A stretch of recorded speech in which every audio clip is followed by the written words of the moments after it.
That's a good question because it depends on the instructor. Because I've had instructors that say, "Okay, just learn this for the final," and then you're supposed to cover the material not covered in class before the final.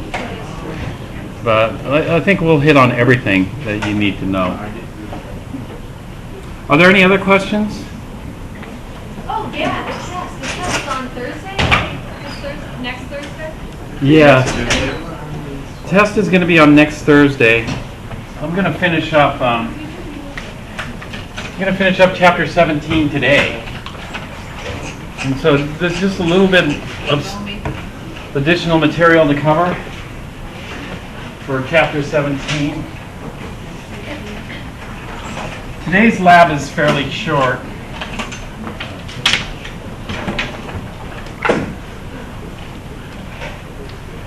So you should be able to finish it within 2 hours. So. All right. Anything else? No? All right, let's take a look again at the acetic acid, sodium hydroxide titration here.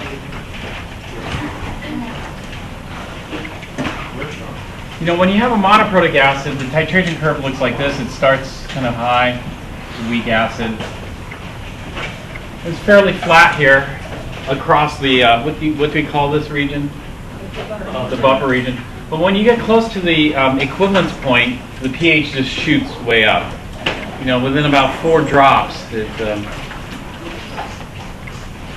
climbs rapidly, and then it maxes out. Gently goes up from there. So this is the titration curve. Next week we're starting the pH titration, and since we're going to have the test on Thursday, that means we have to do the titration on Tuesday, because it's kind of long.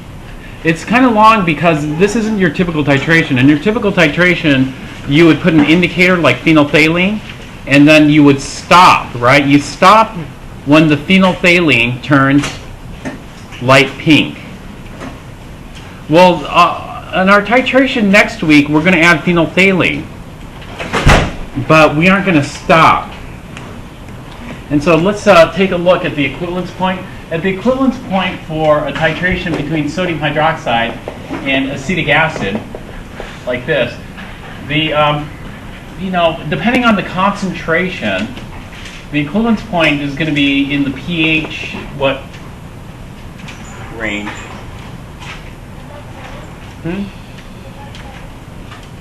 pH 7? Above 7. The pH has got to be above 7 because it's a basic salt. And so the typical pH is between, let's say, 8 and 9. 8 to 9. We did the calculation yesterday, right, where we calculated the pH. It was like 8 point something in the high 8s. And so the equivalence point is when we have just the right amount stoichiometrically to neutralize the acid, just the right amount of base. Right? But is that necessarily the end point of the titration? So what is the difference between the end point and the equivalence point of a titration?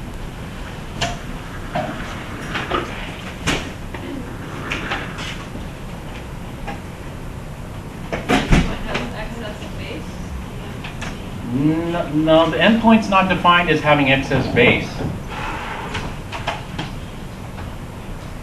Are they the same thing, the end point and the equivalence point? You want them to be the same thing. They aren't necessarily the same thing, but you want them to be.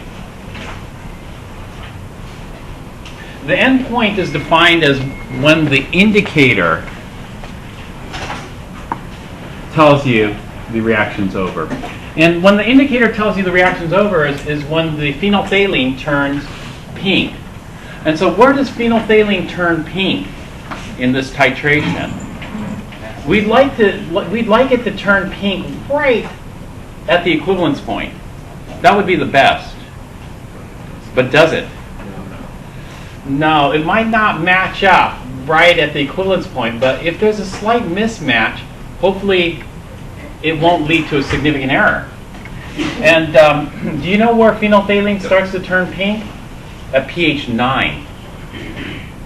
pH 9 is where it starts to turn light pink. You would think it's pH 7 because when you do a strong acid, strong base titration, you use phenolphthalein as your indicator, and each time you do the titration, you're actually overshooting the equivalence point, right? If we titrate to pH 9, that's going to lead to an error if we're titrating something like sodium hydroxide with HCl. If we titrate sodium hydroxide and HAC, acetic acid, then we're pretty good because, you know, the equivalence point is close to 9. The indicator changes color close to 9. And so this indicator is actually really good for this titration.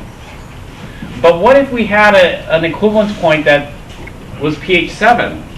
So if we take HCl and NaOH, we're going to form sodium chloride. Sodium chloride is a neutral salt. A neutral salt should be pH 7. That means that we hit pH 7, that's the equivalence point, in a strong acid, strong base titration, and then we overshoot it by 2 pH units. So we go from pH 7 to pH 9 and then stop our titration. And so does overshooting it by 2 pH units lead to a significant error? Yes. Well, it depends. You know, if it were 2 pH units here, you know, you'd start here and then go up 2 pH units, you'd have a huge potential error there. But, you know, this is pretty vertical. Within a couple of drops, the pH just skyrockets right up. You know, it's pretty much over 2 drops before and 2 drops after. You know, the bulk of this rises over. And so that means it's probably within less than a drop, the pH would jump up from, let's say, 7 to 9 or something like that. You know? And so because this is so steep right here, you know, having a little error in the pH leads to a very small error in the volume. And so, in other words, a big error in the pH could still be a very small error in the volume because of the steepness of the curve. Whereas over here, a big error in pH here would lead to a huge error in volume because of how the pH changes with volume. Does that make sense? And so it turns out that any indicator that changes color on the steep part of a titration curve is acceptable. And so even for this titration, the equivalence point is closer to 9. If we used an indicator that changed at, let's say, 5, that's perfectly fine. 2, because we're just undershooting it, and we're just undershooting it probably by less than a drop. Okay, not only that, you usually do a standardization procedure, which means that even if we're undershooting it each time, that error could cancel out as a systematic error due to calibration for standardization. All right, so phenolphthalein is actually a very good indicator because it's colorless at pHs less than 9, and it's red at pHs above 9. And so it changes color right around 9, which is perfect for us. But even if the equivalence point were 7, it'd still be okay, or if the equivalence point were less than 7, it's still okay to use. And so let's talk about indicators really quick. And we're just going to focus on one indicator. There are lots of different indicators, and they change color at different pHs. And what indicators are, they're weak organic acids, but they're colored organic acids. So for example, if we're looking at something like phenolphthalein, and I'm going to just use IN as the generic indicator anion. And so this would be like phenolphthalein, a weak acid, HIN. IN just stands for indicator. And then we look at this, how the color changes in an indicator. Well, if it's a weak acids can undergo hydrolysis, which forms hydronium and the conjugate base. And so what we have is 2 different colors. For example, in phenolphthalein, This is colorless. And this is red. Here. And what color the indicator looks depends on which side is favored.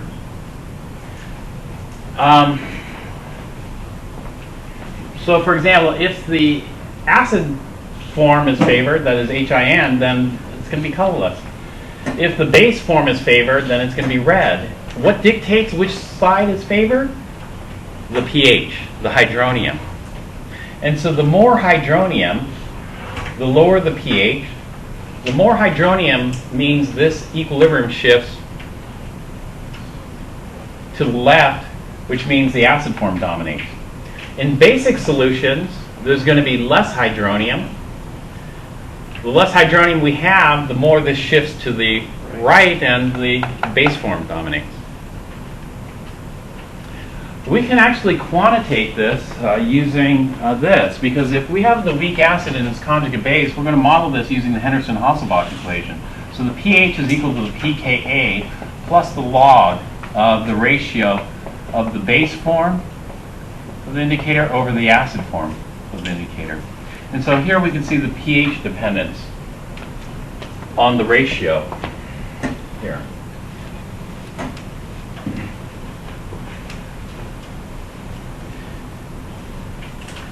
So what we see is this. The color is going to depend on this ratio. The more base, the more red. The more acid, the more colorless.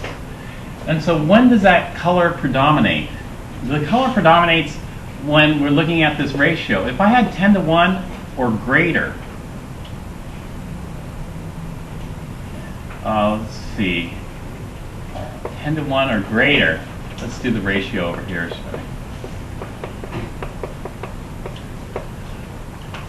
Then here, the base color will dominate because, you know, I have 10 times more a base than acid. If it's closer to 1 to 1, then I'm going to have a mix of colors. And so if I make the, say, the indicator over HIN ratio less than 10 to 1, but greater than 1 to 10 ratio, somewhere between this, then I have a mix of colors.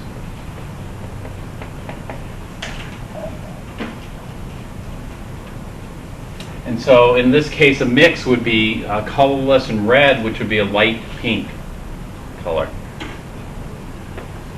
Versus if I have the indicator base form over acid form ratio less than 1 to 10, that means I'm going to have more than 10 parts of acid for every part of base, then the acid color dominates.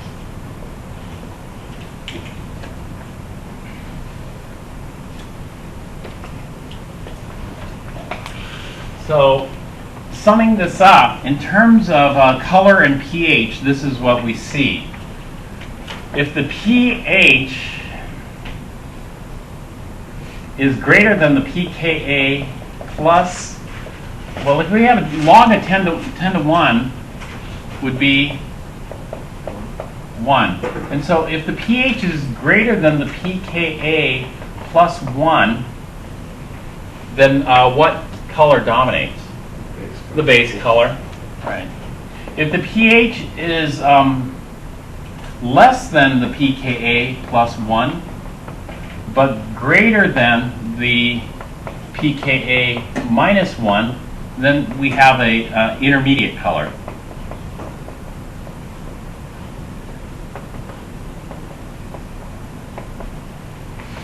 And then finally, if the pH is less than the pKa minus 1, we have the acid color, the base color.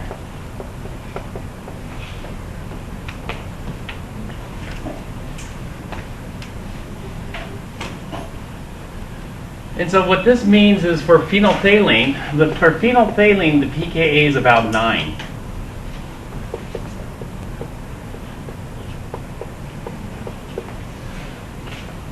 And so if I have a pH greater than 10, what color?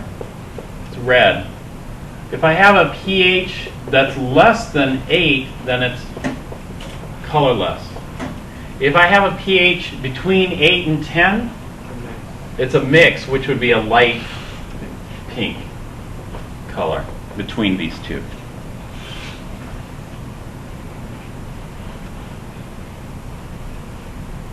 All right, so all the indicators operate like this. They just have different pKa's and they have different colors. So there are a lot of indicators which have an acid color like yellow, and a base color like blue, and then the intermediate color would be yellow and blue would be green. So, well, what happens, typically, what happens if you overshoot the endpoint in a titration? It just turns a deep red, right?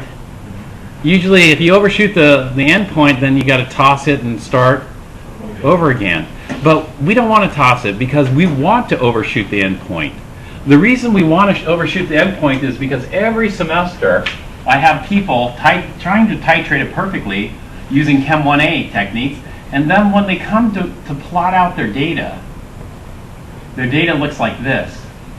This is their titration curve. It just stops right here because they stopped collecting data when it turned light pink. But we don't see the whole titration curve. In order to see the whole titration curve, we have to overshoot the endpoint and keep going.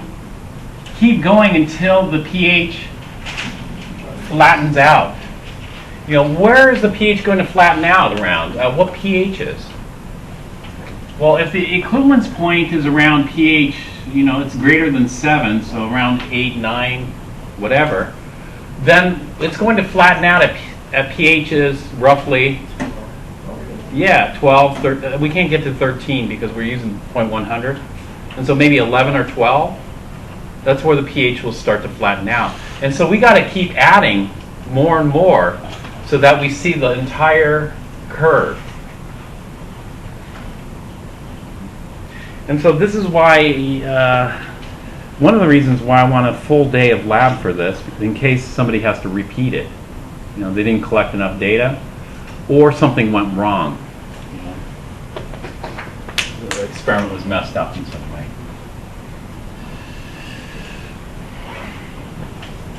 Well, let's take a look at an example. How many milliliters would it take to get to these high pHs?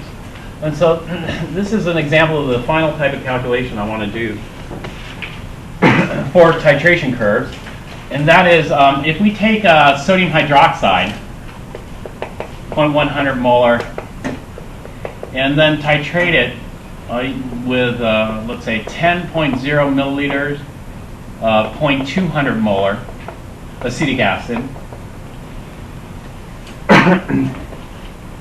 How many milliliters would it take to get to pH? Let's say I want to go to pH 11.00. And so the milliliters of NaOH is equal to what?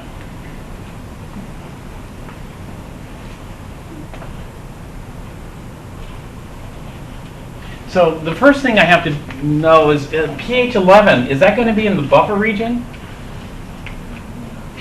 Is it going to be at the equivalence point? No, it's going to be beyond the equivalence point. What do we call this region beyond the equivalence point? In this case, this is a monoprotic acid. If it were diprotic acid, you'd be absolutely right. It would be called buffer 2. Or triprotic acid, it would be buffer 2. But a monoprotic acid, we're done. With a monoprotic acid, the region past the equivalence point is called the excess base, weak base, because once we've neutralized our acetic acid, we're left with sodium acetate. And then sodium acetate is not an amphoteric species. It can only act as a base. And so now we're going to have sodium hydroxide and sodium acetate left over. And so this is excess strong base, and this is why the pH climbs up so high.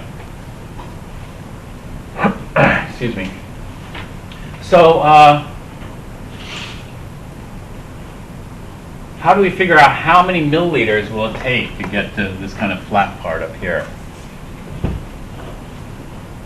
pH 11.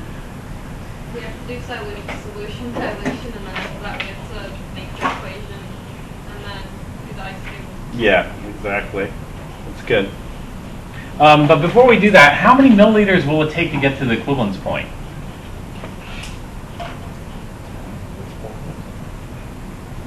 Will it take 10 milliliters to get to this equivalence point? No, it's going to take 20. If it takes 20, then the half equivalence point will be at 10. The 3/4 will be at 15. The 1/4 will be at 5.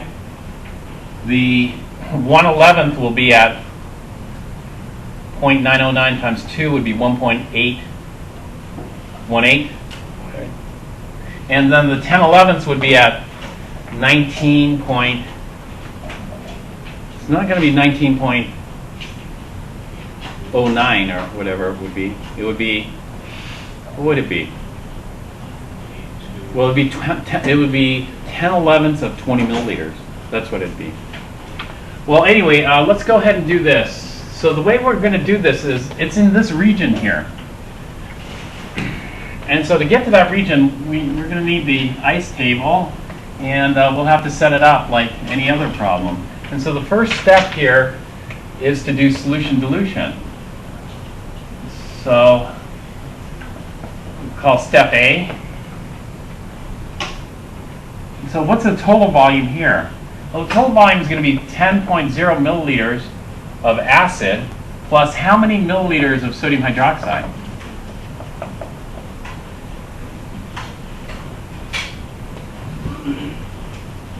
How many milliliters of sodium hydroxide are we adding to it? Because we need the total volume here, after we mix the two solutions.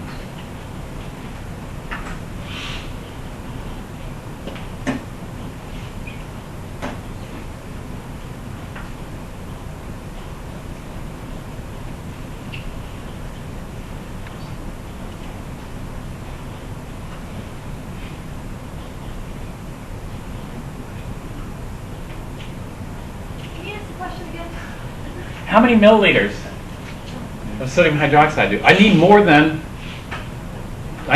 20. I gotta get more than 20, maybe 25. Should I put 25 there? How many? 30? 30. 30? Just try 30 and see what happens. We could try the guess and check method. 30 and then 30.1 and then 30.2 and so on. Do you want to try the guess and check method? The method of successful approximation? No. That's going to take too much time. 21?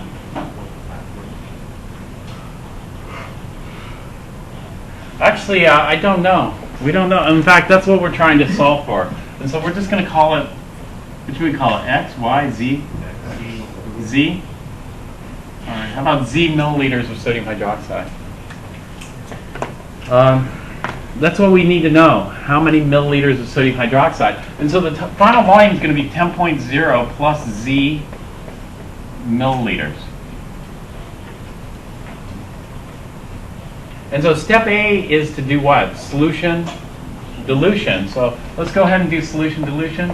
Sodium hydroxide started at Z and then was diluted to 10.0 plus Z times 0.100 molar. And then the acetic acid starts at 10.0 and is diluted to 10.0 plus Z times 0.200 molar.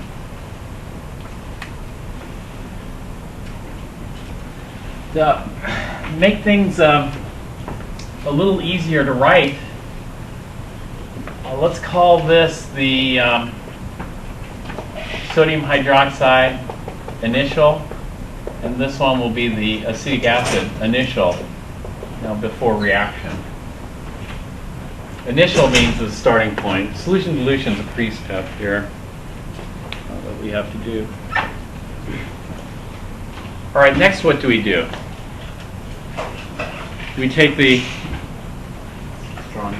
strongest acid, acetic acid, plus the strongest base, sodium hydroxide, and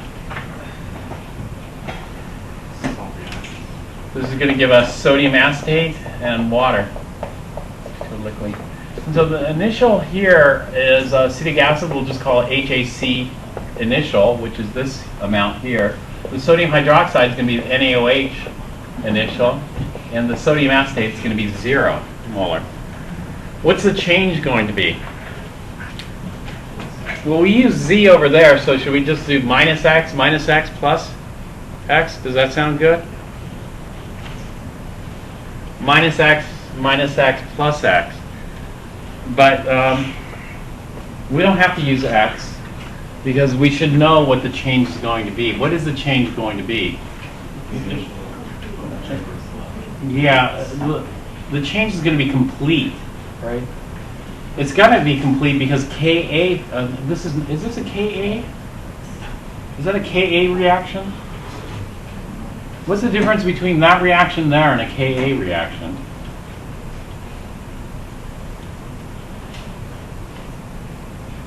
Well, here we want to find it in the base region, so we have to take the base. Yeah. KB. So we should do K. Is this a Kb equation? This is just K reaction. It's neither Ka nor Kb.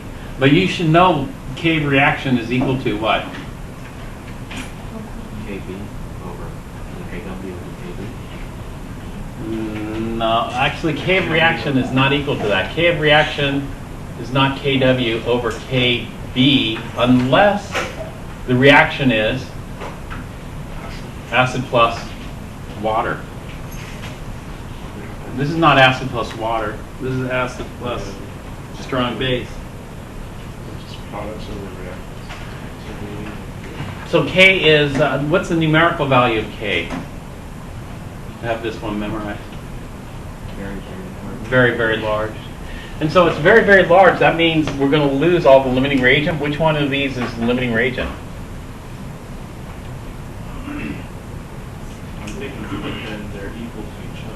They aren't equal to each other. One is in excess.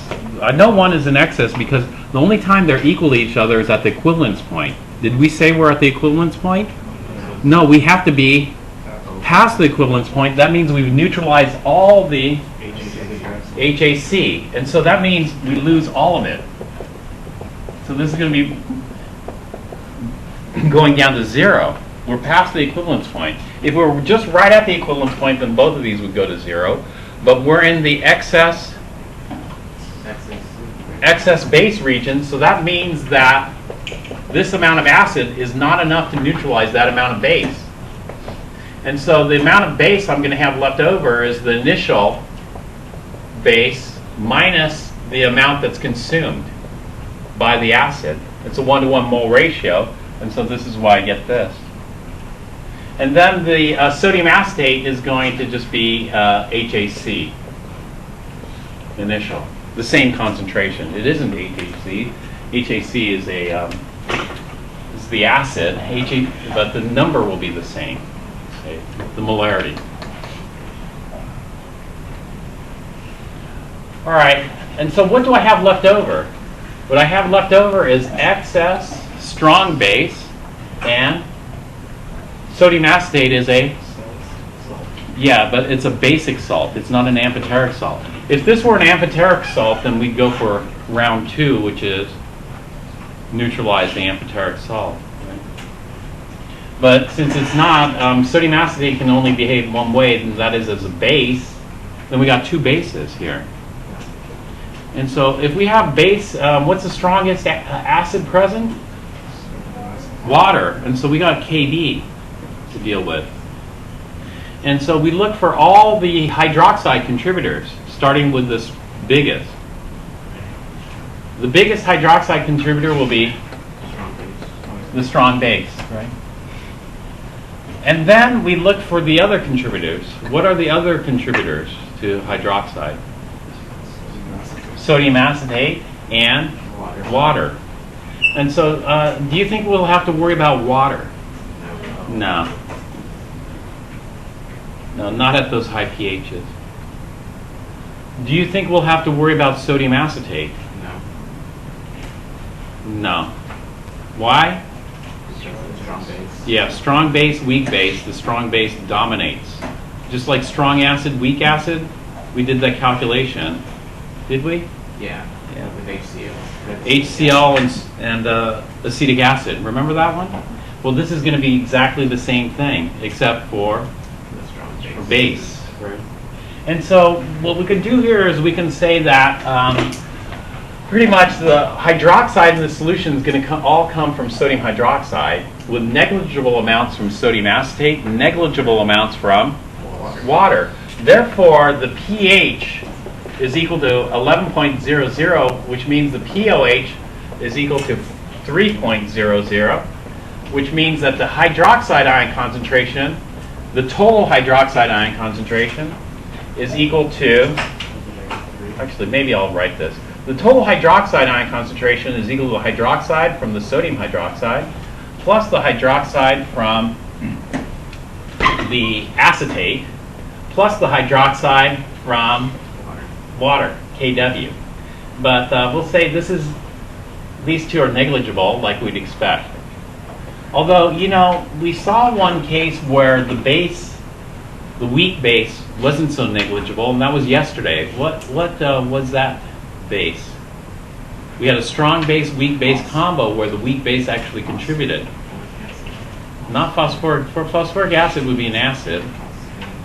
It was phosphate. So why did we consider it there, but we ignore it here? Yeah, because phosphate is borderline strong. So that's why we worried about it. But in this case, acetate is not borderline strong. Acetate's far from it. And so here we're just going to assume that the total hydroxide all came from the sodium hydroxide. Therefore, this concentration is equal to 1.0 times 10 to the minus 3 molar. And we just do some substituting and solve for x. X is what we want. And so this is an example of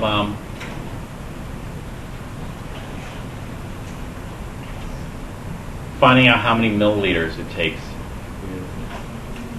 to get there. And so we just set it up as we normally do, and we have to work a little bit backwards to get x. All right, now this can get complicated. What if we had a diprotic acid?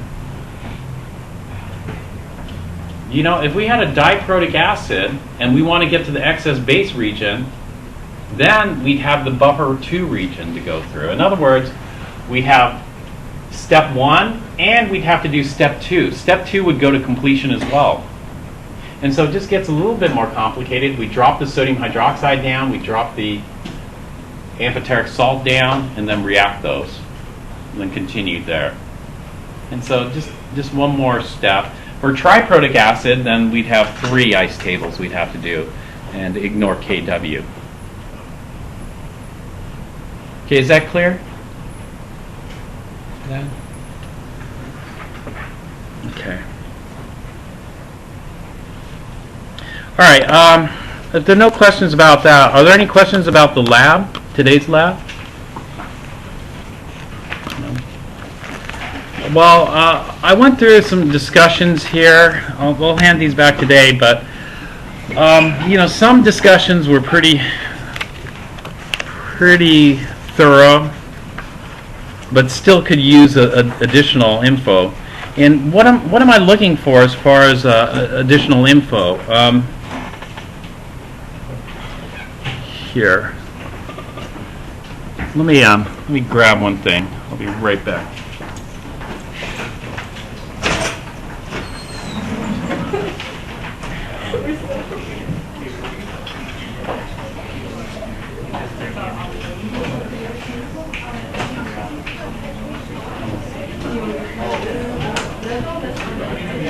What is this?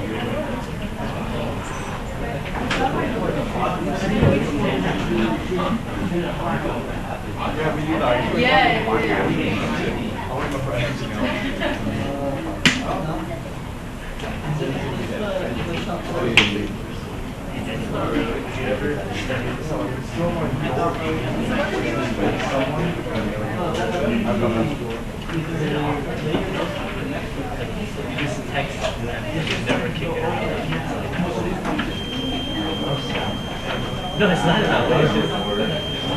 Like, how was it? Yeah. It's at their place. Yeah.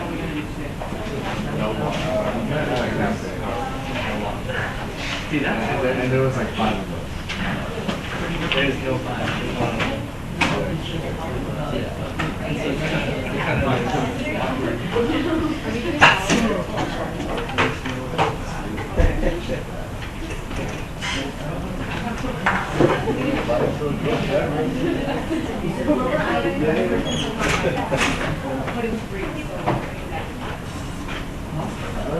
thought you weren't gonna show up soon. Not dude, there was traffic on Crenshaw and I'm fixing it. All right. What I mean by additional info is this. For the qualitative analysis, the report is going to be pretty simple. You know, part 1 of the report, just you list the cations found in your unknown. So for example, if you found sodium ions, etc., just a list of ions found. And you'll be graded. You know, did you get all the ions? Did you get extra ions? What ions did you miss? That kind of thing. So it's supposed to be the next page. Is that supposed to be the next page? In the previous question? Yeah. No. Oh. This is for the qualitative report. The qualitative report is not a formal report. Qualitative report is just get some sheets of paper. On a piece of paper, write down the cations, the list of the cations found. You might be tempted to write all 10 of them, but there's a deduction for extra ions. So, Is it worse to have under or over? That's to be, yeah, you'll see when you get your report back. Then we're going to have part 2. Part 2 might save you, though, Vincent, because here you're going to get easy points. The easy points are you're going to write the observations and equations for each ion. And so for the silver analysis, you'll have an observation, an equation, etc. And so what we did in lab, you're just going to do on the report.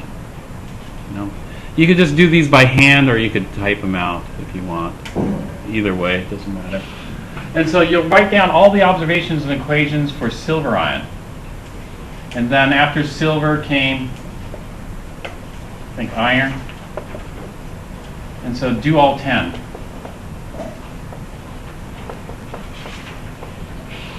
Not just the cations that you had, but all 10 cation. In case this part didn't go so well, at least you can get a lot of points doing this. But when you do this, you know, like, for example, here, do you have to explain to somebody why you use HCl? You know, why did you use HCl to precipitate out silver? Could you have used something else? For example, could you have used HNO3? Would that have worked? No. But there's some stuff that might have worked. Maybe like sodium chloride. Why didn't you use sodium chloride?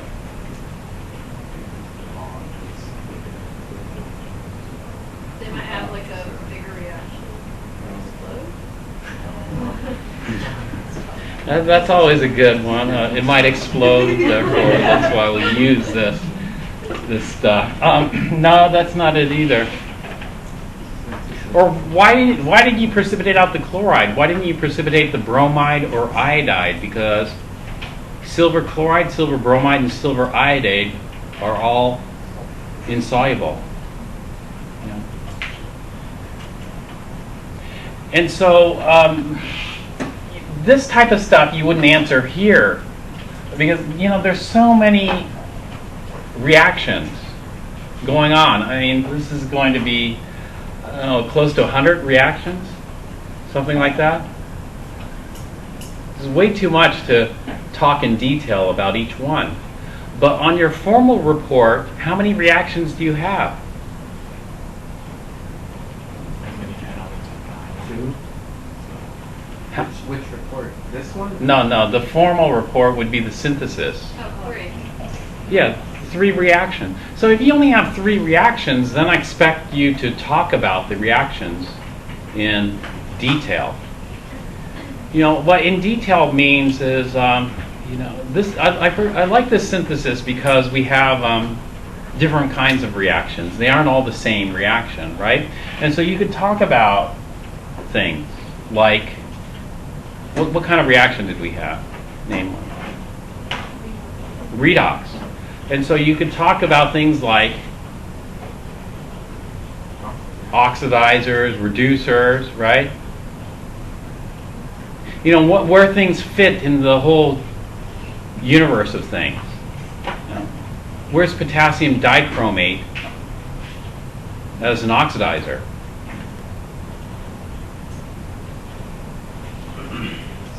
Where is it as an oxidizer?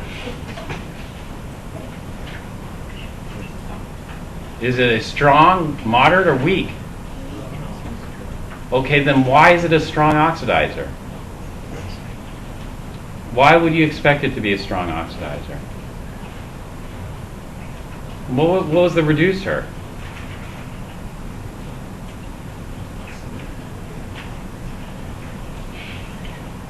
That was the oxidizer. What's the reducer? And so, yeah, you would talk about the reducer. You look, okay, this reducer is extremely powerful, and this is why it's extremely powerful. Right? Or we would expect this reducer to be extremely powerful because of this, right? And so when we're thinking about these, you're always thinking about those types of, or if you have a Lewis acid-base reaction, you could just say, oh, here's a Lewis acid-base reaction, just write out the equation. Or you could talk about, bidentate or what's going on in more detail. And oftentimes what I mean by more detail is just look in your book. See what it says about certain things, like ligand interactions, that type of stuff. A lot of people, they just leave it like this, just an equation. But that's not enough. You need to talk more about that equation. For example, one of the things you did in this, maybe you did this, maybe you didn't, but you add, you get your unknown, and then you add water.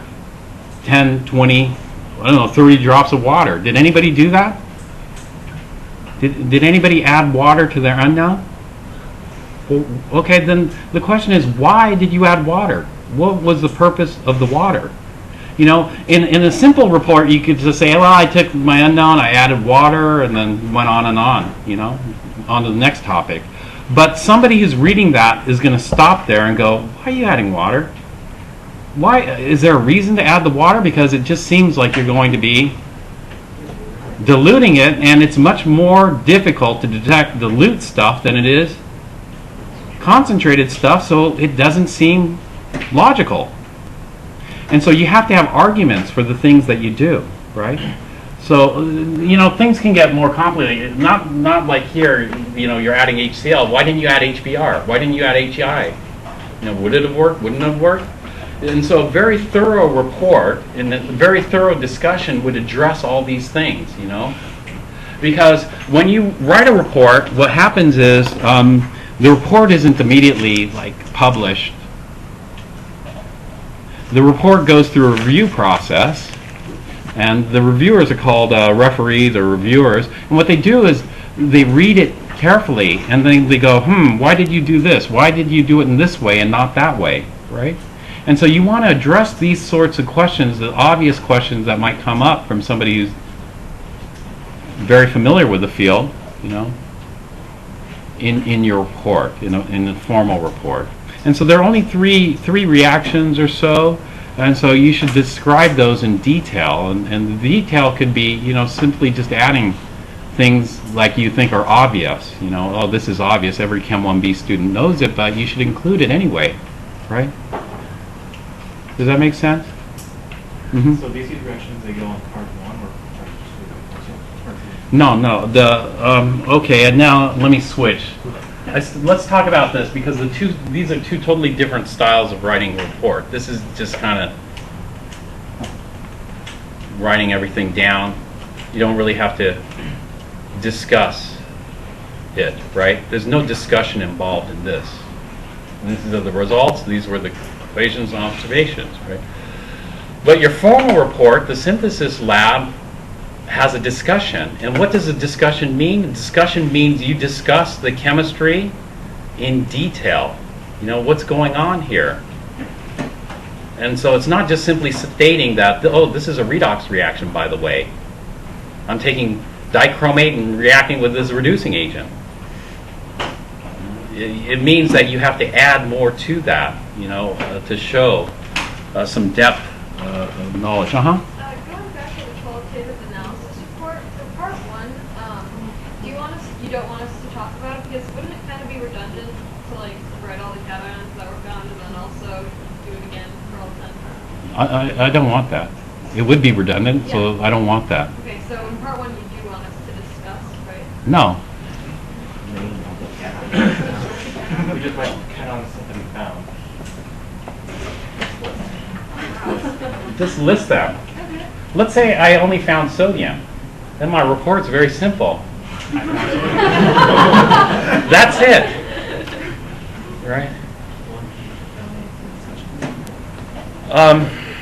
Do you want it all on one page, or can I use the same page if I pull those, get No, this will be a different page. So this would be all on one page. And then this would be on... if you could write this on one page, 100 reactions or so, then great.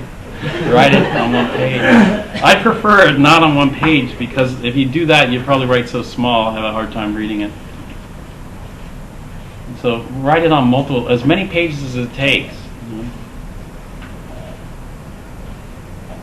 As many pages as it takes. But you have to realize that when you do something like this, where you're just copying it down, you have to realize that in a proper report, you wouldn't just be copying it down. You'd be writing out the equation and then explaining the chemistry that's happening there, in depth. Since we only have 3 or so reactions in our formal write-up, we can do it. We can write the chemistry that's happening there in detail. And then I left it, you could add a lot more than what I said about this, a lot more. And so that's it. And to go on, some people will think, okay, even the calculations, the calculations belong in the discussion section as well. Even the calculations, you just don't show the equations. You show the equations, talk about it. For example, we determined, or, the limiting reagent was determined to be this, based on the stoichiometry calculations shown below. And then you show the calculations. And then you continue on. The theoretical yield was calculated based on the limiting reagent and using stoichiometry. This is what we obtained for the theoretical yield. That type of stuff is in the discussion. So it's not just writing down the mathematical equations, but it's also discussing what you're doing math-wise. And so think about that for your formal report. I know some people wrote actually quite a lot of the chemistry that's going on in there. But there's always something you can add to it. Right. TJ. When is this due? The formal report or this one? The formal report, what I decided it was I was going to just collect this rough draft and then collect the final draft, but I'm going to collect one more rough draft of this. Probably not just the discussion. You could redo your discussion or add to it or do whatever. And then I'm going to collect a final rough draft of the other sections as well. So the whole report you turn in the rough draft for. The rough draft for this one will be due after our test next week. So the week after our test. Oh, is that spring break? Yeah, the week after that. The week, yeah, it would have to be after spring break then. That would be it. But the thing is, you know, you have another formal report that you have to start too, and that's going to be the titration lab.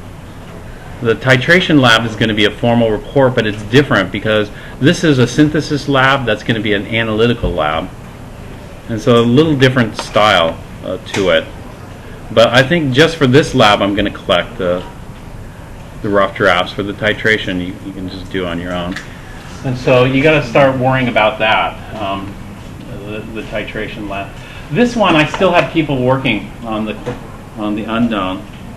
And so after the last person's done, then I'll collect it. I'll give them a week, or give them a week to finish. They'll probably be finished Thursday. I don't want to collect this on an exam day, so we'll have this one due after spring break too.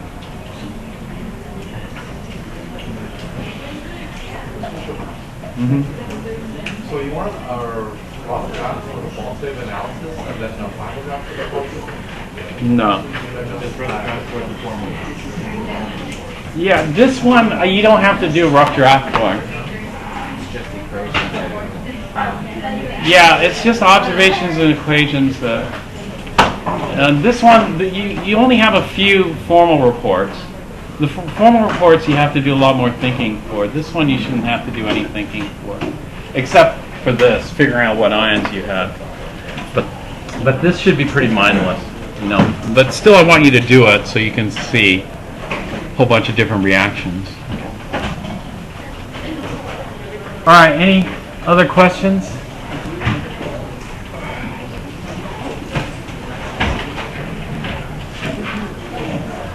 So do you guys know what is going on? I guess there's a lot of confusion.